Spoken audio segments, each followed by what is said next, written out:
At friendship, ang aking pinakaghihintay na halaman, nagbulaklak na rin. Sa wakas, nakita rin natin ang bulaklak niya.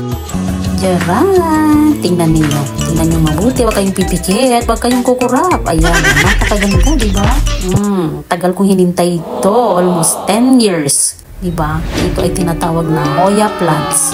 Tingnan niyo yung bulaklak niya, oh, ang ganda, parang star. Amazing! Diba? Kakaiba ito, friendship. Ilang kulay siya, oh, parang yellow, red, purple, pink, diba? Titigan ninyong mabuti. Wow! Titigang mabuti. Tingnan niyo mabuti, ang ganda. Ayan, super ganda ng mga nanonood. Maraming salamat sa inyong panonood. Ito nga pala ay Hoya plants. Ang daming varieties ito. Siguro mga more than 300 varieties. Wow. Bakit alam ko? Kasi nakikita ko sa mga online. Marami na kasi ang nagkukolekta ng halaman na ito. So napakaganda, ang gaganda talaga ng mga Hoya collections. So sana makaroon pa tayo ng ibang collections. Nagagaling pala ito sa mga Southeast Asia at Northern Australia.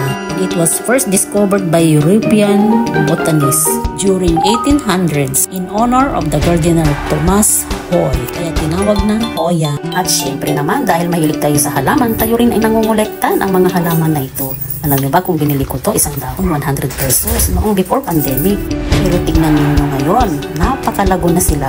Diba ang dami-dami na nila? Magkano kaya yan kung tigwa 100 ang isang dahon?